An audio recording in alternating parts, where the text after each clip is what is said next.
Merci d'être là, chers téléspectateurs d'Afro Info 243, de partout où vous nous suivez dans le monde. Voici votre nouvelle. Depuis la Chine, le président de la RDC, Félix Antoine Tshisekedi, déclare ceci pour l'opposition. Elle ne connaît pas ce qu'elle veut. Elle compte sur le foyer de tension à Kinshasa et une ébullition au Katanga. Nous sommes au courant. Nous allons nous défendre bec et ongle. Je suis sûr que nous ne perdons pas cette bataille. Autre chose, le président Félix Antoine Tshisekedi a dénoncé le jeudi 25 mai à Beijing, en Chine, devant les Congolais vivant en Chine, la collaboration entre la force de l'EAC et les terroristes du 123. Le chef de l'État qui est en visite dans ce pays a échangé avec les Congolais de la diaspora. Il y a une sorte de collaboration entre la force de l'EAC et les terroristes du 123, à l'exception du contingent burundais, qui applique au vrai sens du mot les accords tels qu'ils étaient prévus. Et j'en veux pour preuve l'intervention des Burundais lorsque les terroristes du 123 commençaient à prélever illégalement des taxes dans les territoires qu'ils occupaient. Et quant aux autres, la cohabitation continue, a dénoncé Félix Antoine Tshisekedi. Il dénonce aussi l'agression dont la République démocratique du Congo est victime, une agression lâche et barbare de la part du Rwanda et de son chef Paul Kagame, qui aujourd'hui a dit tout haut les vraies raisons de cette campagne de déstabilisation permanente de notre pays. La RDC, sans se laisser faire, a mis en place un plan d'action, ajoute Félix Tshisekedi. Mais au-delà des jérémiades, nous avons décidé d'agir cette fois-ci et agir intelligemment. Nous n'avons pas voulu faire des réactions épidermiques qui allaient leur donner occasion de surfer dessus et de s'afficher ainsi comme victimes de haine et d'acharnement. À côté de cette agression, le chef de l'État congolais relève ses conséquences sur ses compatriotes. Et nous avons une masse, près d'1 million de nos compatriotes en détresse, qui vivent dans des conditions infrahumaines. Et je vous épargne ici les détails qui sont horribles, douloureux à entendre. Ces compatriotes doivent rentrer chez eux sur invitation du président chinois Xi Jinping. Le président Tshisekedi effectue une visite d'État en Chine du 24 au 29 mai.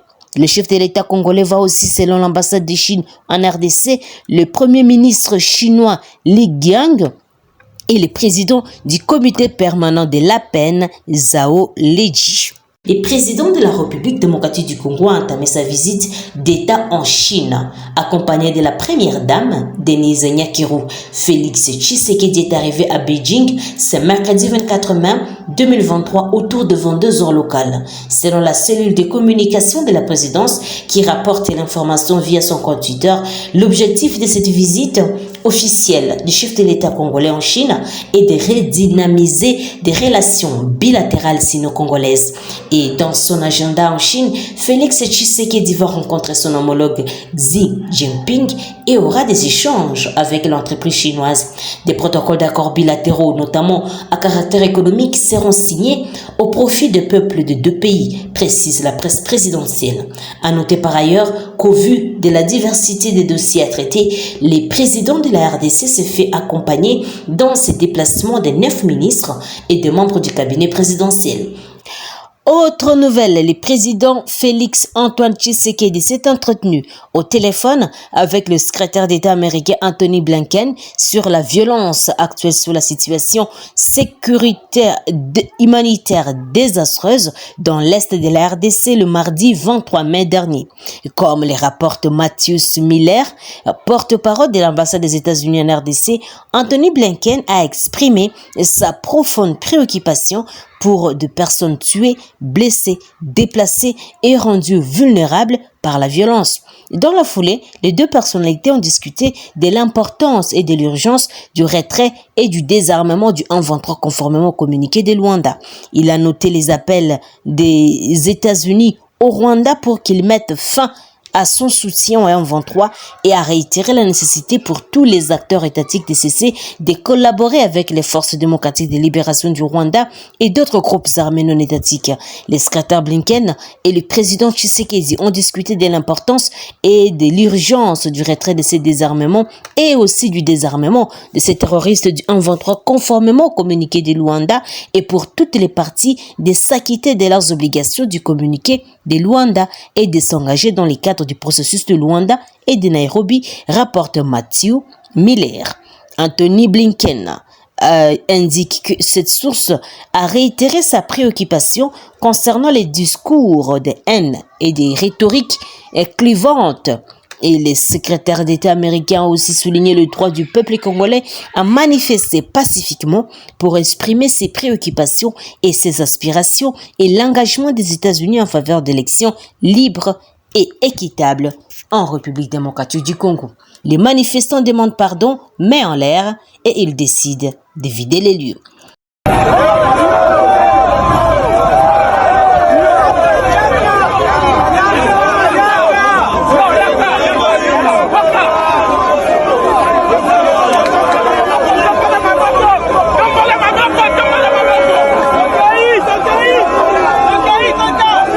Qui ne sait finalement pas ce qu'elle veut, parce qu'elle a dénoncé des choses.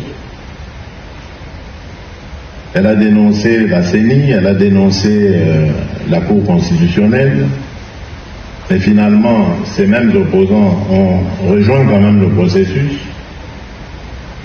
Ça me rappelle un peu 2018, lorsque les mêmes là étaient en train de dire on ne veut pas de la machine à voter, puis à une semaine des élections, on accepte la machine à voter. C'est la même chose. On dénonce, mais le lendemain, on va s'enrôler et on prend la carte. On ne sait pas ce qu'on veut.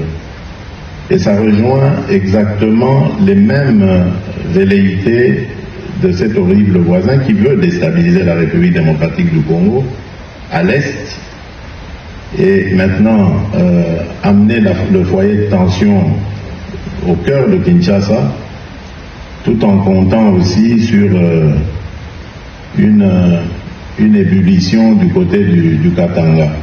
Nous sommes au courant de tout ça, ne vous en faites pas, et nous allons nous défendre bec et ongle. Ce dont je suis sûr, c'est que nous ne perdrons pas cette bataille. Les élections auront bel et bien lieu à la date prévue par le calendrier et personne ne nous empêchera de le faire. Chers téléspectateurs, encore une fois, merci à vous de nous avoir suivis jusqu'à la fin.